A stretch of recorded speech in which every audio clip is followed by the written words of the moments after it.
You're listening to Kerry Lutz's Financial Survival Network, where you get valuable information you just can't find anywhere else.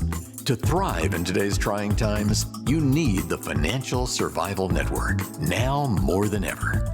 Go to financialsurvivalnetwork.com and get your free newsletter and gift. Financial Survival Network, now more than ever. Welcome. You are listening to the Financial Survival Network. I'm Kerry Lutz. Well, vaccines are out. We've heard some adverse reactions around the globe happening, but let's try to get to the bottom, see if they're really worthwhile. If there's a vaccine in your future, which there very well could be, will you be able to travel without a vaccine visa? It's looking more and more like maybe not. So if you want to travel, you want to fly, you want to go around the world, try to get your life back to normal, there's probably a vaccine in your future. I've got an expert in pharmacological intellectual property. I'm talking about Dean Fanelli, PhD, works over at a law firm. And hey, this is kind of your, Dean, great to have you back on the show. This is kind of your ballywick here. We're talking about something major that could really impact this whole global fight against the pandemic. Hey, any questions or comments? Are you going to get the vaccine? Why don't you send us an email to kl@kerrylutz.com. So, Dean, it's great to have you back. So what's your take on the whole vaccine? Well, good to join you. Thank you for having me.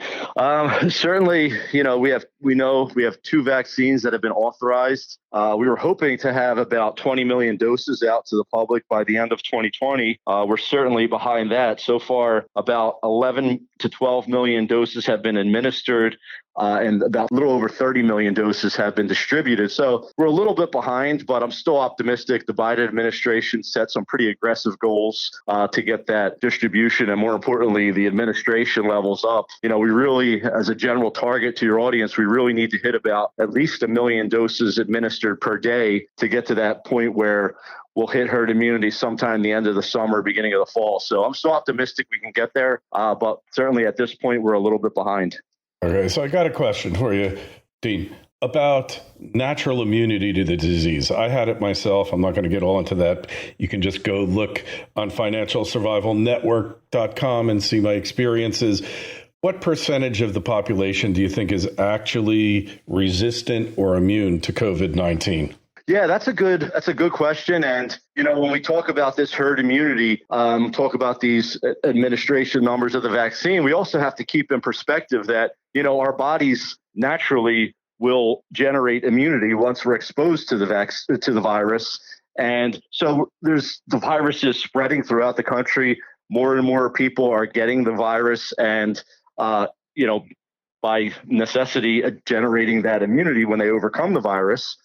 So we have to keep that in perspective. Most people who get the virus will be fine. They'll experience different levels of fatigue, fever, but all in all, aside from that period of about a week or so while they're suffering with the virus, generally they'll overcome it. It's that high risk population of over 65-year-old people with comorbidity that will have, potentially have more serious issues. So we have to keep it in perspective. In addition to getting the vaccine and getting that immunity from the vaccine, many Americans will also have, we're already seeing that over 25 million Americans that we know of have gotten the virus.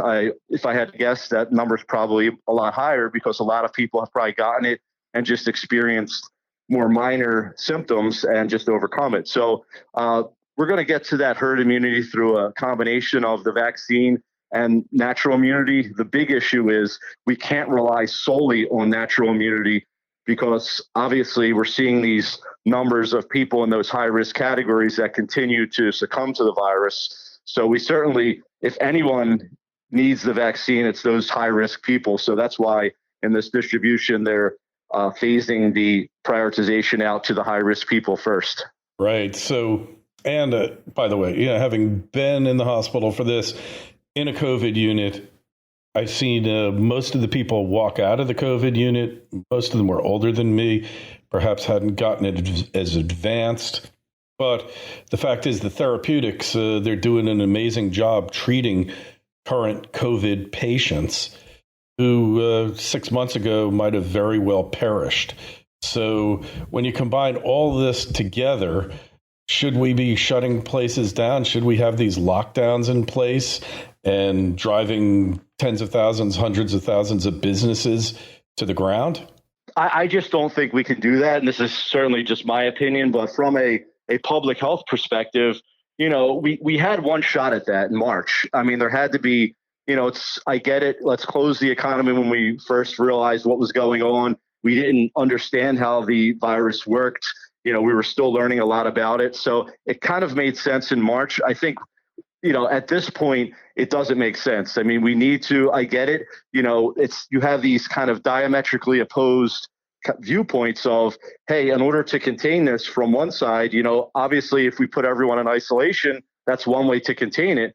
But on the other side of that, we have to think of all these people that are out there that can't work remotely. You're talking about, people that oftentimes aren't capable of, that remote access that certain people are. So we have to think of them, and just, that knee-jerk reaction to say, okay, now let's shut it down again. There's another surge. It doesn't work. I mean, we can see areas, for example, in Florida where, relatively speaking, they're doing very well down there. And, they're not as over encumbered and shutting things down like some other areas of the country. But again, it's kind of these conflicting viewpoints of how do we stop the spread? And in my opinion, we needed a more aggressive approach of back in March saying, look, we're all in this together. This isn't a Democrat Republican thing. Let's take the politics out of it. Everyone needs to wear a mask. Had we done that, look, I'm frustrated with the mask. We're all tired of that. But I think had we had a more uniform approach throughout the country, I think we would have been in a lot better situation now. But to answer your question in a long way, I think we've passed that point where we could say, hey, let's lock down the economy again. Yeah, but that's not stopping the politicians from trying it. They're just proving Einstein's old saying, the definition of insanity, doing something over and over again that doesn't work and expecting a different outcome. And it's kind of like downright Orwellian, the way some of these governors have gone about it. But we're not here to talk about the politics. So the question is, how long is this vaccine going to last? How many boosters are you going to need? Is the disease going to mutate so rapidly as to render vaccines kind of pointless? Yeah, good points. And, as far as how the vaccine's administered, you get for the Pfizer vaccine, you get your first dose. 3 weeks later, you get your second dose. And about a week after that, you hit that high efficacy rate of about 95%. For Moderna, you get your first dose. 4 weeks later, you get your second dose. And about 2 weeks after that second dose, it appears you get that high 95% effectiveness rate. It looks like the immunity once you're vaccinated at this point is looking like it's out up to 8 months. That's one of those questions where we can guess, but we're looking at people who've been vaccinated in the trials last year and tracking how long, that immunity lasts. So it looks like it's, as we continue to track that out, the immunity is lasting longer and longer. At this point, we don't know officially, and from a scientific standpoint, whether this is going to be an annual thing or not, similar to the flu vaccine. But I'm optimistic that these vaccines will be effective. You hear a lot about these mutations. I think at least in my opinion, I think the media is doing a disservice. Yeah. Look, the virus has mutated. It's a virus. It's mutated hundreds of times, over 1,000 times likely. And if we look throughout the country, we're going to see various variants or mutations of this. We shouldn't be saying, okay, a new variant was found here, a new variant was found there. That just scares the public. It's not as if there was one coronavirus, now there's a second mutated version, now there's a third. Certainly it looks like, the UK version may have been a little more transmissible. But again, we shouldn't scare the public. We should just advise the public, look, there's a virus out there that is mutating. Let's all be respectful of ourselves and of others. Keep wearing that mask. That's the only thing we can do now. Keep washing your hands. When you're eligible to get the vaccine, educate yourself, learn and make an informed decision. We need an education campaign, I think, that's long overdue. just describing how the vaccine works, what went into developing it, and the fact that it is safe and effective so people can inform themselves and make an educated decision. Because right now, a lot of people are skeptical, and rightfully so. Hey, and, having had it myself, it's real. There's no question that it's real. This is not propaganda, whatever. But did it require closing down the global economy? We'll let the historians figure that out. The question now is, where do we go? And if you got the vaccine, all right, and you got the booster shot, and 2 weeks later, is there any reason you still need to be wearing a mask? Don't just survive, thrive. The Financial Survival Network. Today's show is brought to you by Mustango River Resources. Their flagship projects are located in Kirkland Lake, an established gold camp that has historically produced over 70 million ounces of gold. The Kirkland West project is a high-grade gold project beside Kirkland Lake Gold's world-class Mikasa gold mine, one of the highest-grade mines in the world. The Umeja project is an advanced stage project with 600,000 plus ounces of gold along the Cadillac Break, 25 kilometers east of Mikasa. Their projects have the potential to transform into another world-class mining camp in the Kirkland Lake District. Make sure you go over to Mustango.com. That's Mistango.com. Take a look and sign up for notifications. Stock is traded on the Canadian Stock Exchange, ticker symbol MIS. For more information and to sign up for notifications, go to Mustango.com. This is the Financial Survival Network, the information you need to thrive now more than ever.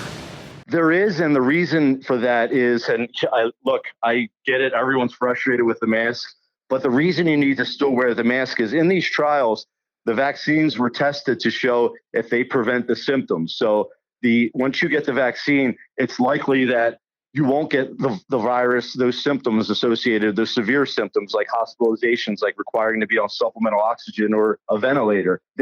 At this point, we still haven't determined scientifically whether you can be these people that get the virus that don't get the symptoms, whether they're still infected. And what that means is even after you're vaccinated, you may have the infection, but you won't get those serious symptoms. And because you're infected, you can potentially still transmit the virus to others. So when you think about wearing the mask after you get the vaccine, you're not doing that for yourself to protect yourself because the vaccine likely will do that in 95% effectiveness. You're doing that because you could still be infective and transmit it to others. So that's the big issue. Yeah. Think about your loved ones, older people that you may encounter that are in that high risk group. Yeah, well, it's a year that's gone by here, Dean. Don't you think we should know whether there's asymptomatic transmission by this point or not? Shouldn't that be like a major priority to figure that out? I haven't seen really any major studies on it. One in China, controversial, which basically has said it doesn't really happen on a regular basis. But little things like asymptomatic transmission, little things like vitamin D, it apparently has been shown that it cuts the mortality rate by as much as 80%, not having a vitamin D deficiency. Zinc, all these things, they didn't involve a lot of money. They just involved studies. Where's the knowledge on this? Because I just don't see any great effort to educate the public. Because, look, in the UK, anyone 65 and over, the National Health Service has been sending out free vitamin D. So they probably know something. And we've seen a number of studies. Obviously, it's harder to do a peer review study when somebody gets COVID. They're either taking vitamin D or they're not. It's very difficult. But some effort to show whether these supplements, common supplements, zinc and vitamin D and others are helpful, lowering the mortality rate. It just seems to me we've gone about this thing in an incredibly inefficient and really destructive way. It kind of reminds me after 9/11 when we started the TSA. The response to this whole COVID-19 is reminiscent of the TSA. Yeah, I couldn't agree with you more. And I think you bring up an excellent point, and I'm glad you brought that up for your listeners because, when you think about the vaccine, or sickness in general, most of the time, when we take medicine, we're treating a disorder, right? We get sick, we go to the store, we take medicine and hope to get better. here with the vaccine, we're basically treating healthy people. So I think in retrospect, one of the things I think we really need to do is exactly what you said. Look at this from a more holistic point of view. How do we naturally prevent this? And I could tell you, I agree with you 100%. I take vitamin D, I take vitamin C, I take elderberry, I take zinc and selenium every day because we're in a situation where there's a pandemic. These are shown to boost the immune system. I think every American should be taking that just to help themselves.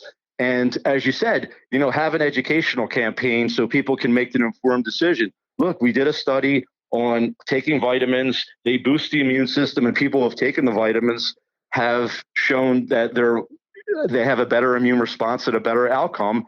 And then also advise people, in certain groups, maybe it makes sense to administer the vaccine. But again, we're administering the vaccine to healthy people. Another thing that's really unheard of is most of the time when we think about isolating people or quarantining people, we quarantine sick people. Here, we're telling healthy people, stay in, you can't work, you can't go to school, you can't go about your normal routine. So I think we really have to look back at this, and hopefully it's not historical in the sense of let's look back in 50 years, but hopefully, in the near term, we're looking back on this and saying, hey, what could we have done more holistically to prevent this, to help people, to build their immune response, and as a whole, just generally live a more healthy lifestyle so that, because generally speaking, 99.9% of the people, or maybe a little percentage lower than that, if they get this, even if they, get serious side effects and serious symptoms, eventually they'll overcome it. So yeah. I couldn't agree with you more. And, all of the media appearances by the politicians, by the doctors, it just would have been the easiest thing is, hey, we don't know the extent of it yet, doing our best to treat it and find vaccines and all that. Here's 3 things that you can do right now, or 5. Vitamin D, zinc, other supplements, vitamin C, a multi, and then, washing your hands, hygiene. But I never saw that. All they're talking about is it's the typical news cycle is what it became. It became the spin cycle, and then they lost credibility, which they really can't gain back. The only way they're getting credibility back here, Dean, is if this vaccine is an unmitigated success, in 6 months we see the thing just go. And even then people will be skeptical, but at least there will be a result that they can actually point at. Hey, Dean, if people want to find out more about you, connect with you on the web, where is the best place to find you? So I'm an attorney in Washington, D.C. at Cooley.com. They can look me up at Cooley, COOLEY.com. All right. Excellent. And there's a link in the show notes. Anybody with a question for Dr. Fanelli, just send us an email, kl@kerrylutz.com, and go sign up for our newsletter, financialsurvivalnetwork.com, free newsletter, valuable info there that you just can't find anywhere else. Dean, pleasure having you on. Good luck, and somehow we'll get through this. Thanks for having me. It was my pleasure. Thanks for listening to Kerry Lutz's Financial Survival Network, your solution to today's trying times. For the latest, go to financialsurvivalnetwork.com. Financial Survival Network, now more than ever.